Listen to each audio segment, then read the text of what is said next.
শীতকালে হুডি পরার পর ভেতরের কাপড়ে অনেক সময় এমন ফাইবার লেগে থাকতে হয়তো অনেকেই দেখেছেন, কিন্তু কখনো কি ভেবে দেখেছেন যে এগুলো কেন হয়?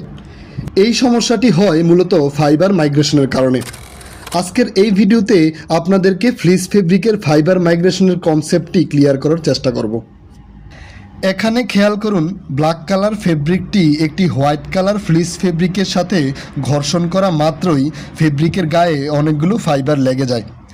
কিন্তু যখন ফ্লিস ফেব্রিকটিকে শিয়ারিং করা হয় তখন এর থেকে কোনো ফাইবার চলে আসে না, অর্থাৎ ব্ল্যাক কালার ফেব্রিকটিতে কোনো ফাইবার লেগে থাকে না। এর থেকে বোঝা গেল ফ্লিস ফেব্রিকের ব্রাশের পর শিয়ারিং ঠিকমতো না হলে ফাইবার মাইগ্রেশন খারাপ হয়। অনেকের মনে এবার প্রশ্ন আসতে পারে যে শিয়ারিং কি? শিয়ারিং হচ্ছে টেক্সটাইল ফিনিশিংয়ের একটি প্রসেস যেখানে ব্রাশের পর ফেব্রিকের অতিরিক্ত ফাইবার এন্ডস, ফাস বা বাড়তি লুপগুলো শিয়ারিং মেশিনের ঘূর্ণায়মান ব্লেড দ্বারা সমানভাবে কেটে দেওয়া হয়।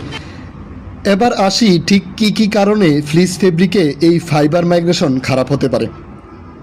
ফেব্রিকের কম্প্যাক্টনেস যত কম হবে, অর্থাৎ স্টিচ যত লুজ হবে, ফাইবার মাইগ্রেশন তত বেশি হবে।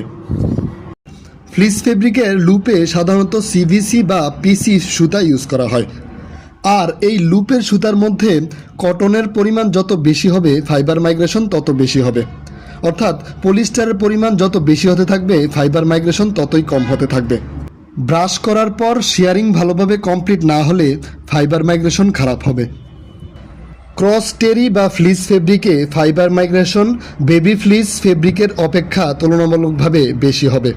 এর একটি টেকনিক্যালি ব্যাখ্যা রয়েছে, তা হলো ক্রস টেরি ফেব্রিকে টাক লুপের পরিমাণ 33% এবং মিস লুপের পরিমাণ 67%, যার কারণে এই ফেব্রিকে এয়ার পারমিয়েবিলিটি বেশি, অর্থাৎ বাতাস চলাচল ভালো, আর তাই এই ক্রস টেরি বা ফ্লিস ফেব্রিকে ফাইবার মাইগ্রেশন খারাপ হওয়ার সম্ভাবনা বেশি থাকে।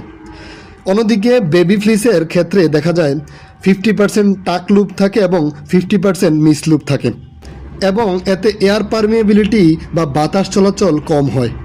তাই বেবি ফ্লিস ফেব্রিকে ব্রাশ করলে ফাইবার মাইগ্রেশন তুলনামূলকভাবে ভালো হয়। আশা করছি এই ভিডিওর মাধ্যমে ফাইবার মাইগ্রেশনের কনসেপ্টটি অনেকেরই ক্লিয়ার হয়েছে। ধন্যবাদ।